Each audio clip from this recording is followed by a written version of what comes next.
Now that we've finished checking the Wi-Fi aspect of the Bolt, we're moving on to Bluetooth. The Bolt implements Bluetooth Low Energy, and this is primarily so it can be connected with a PMI View or iOS app, and also pull data from the Atom. So we have the Bolt under test. We have an Atom to give it something to talk to through Bluetooth.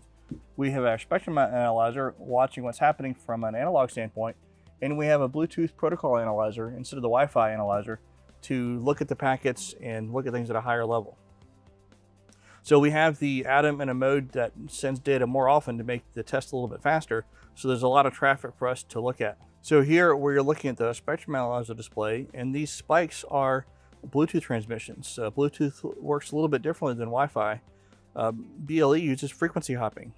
Every packet between the Atom and the Bolt is at a different channel. There are roughly 40 channels in this span, this 100 megahertz span in the Bluetooth band, and it'll pick a different channel each time.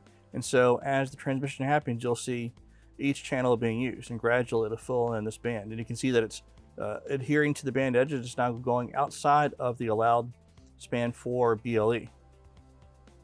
And as we transmit more data, we'll fill in these holes. Now let's take a look at the signal level here as received by the Bolt. We're in the minus 45 to minus 50 or so dBm level. And that'll vary as we move the Atom a little bit closer or farther away. And that's a good signal for that distance. Of course, as we move it further away, that signal level will drop, but we'll still have good communications.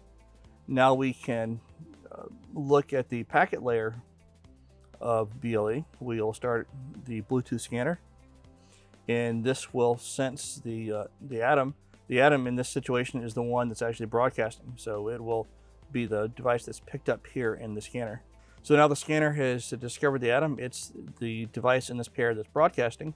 We will start analyzing packets, and now we see with the Wireshark plugin, the packets transferring back and forth between the Atom and the Bolt. And taking a look at the packets, the back and forth between the Atom and the Bolt looks very clean.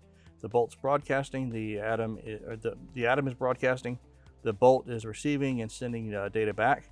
Everything looks good. And if we go back to the display on the Bolt, we have no packet errors in either direction. We've sent many thousands of packets at this point, and everyone's been cleaned back and forth. So the Bluetooth interface on the Bolt looks very good.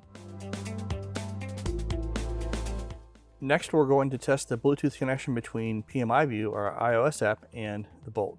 So we've removed the Atom from the picture, and now we are going to use PMI View and scan for the Bolt. PMI View on the iPhone will use Bluetooth to detect the Bolt, and the scan will pick up any PMI devices. Here in the screen room, we only have a single Bolt, and we can see this traffic here on the protocol, on the spectrum analyzer, and the signal level is very good, as you'd expect from the Bolt and from the phone itself.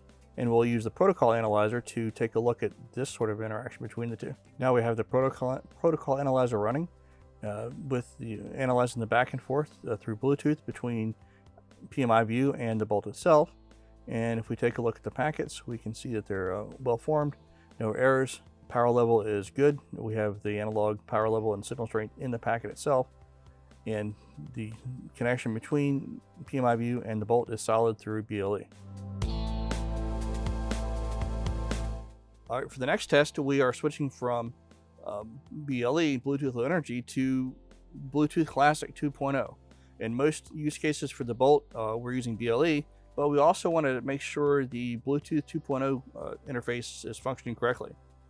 So for this test, we've connected the Bolt to this laptop through an RF comm connection, which allows us to send streaming data through the connection, unlike BLE, which is a more packet-oriented connection. So we're streaming data from the Bolt to the laptop, and we're checking the spectrum analyzer to make sure that we are adhering to the band limits. And again, you can see with the max turned on, we are. Signal levels look good. And from a Wireshark and packet capturing standpoint, we are still advertising BLE packets, so it's doing both of these in parallel. But the BLE analyzer is not picking up the Bluetooth Classic 2.0 packets. That's being done separately. So again, from the spectrum analyzer display and the data throughput we're getting through RF comm, the Bolt's BLE or the Bolt's Bluetooth Classic interface is also working correctly.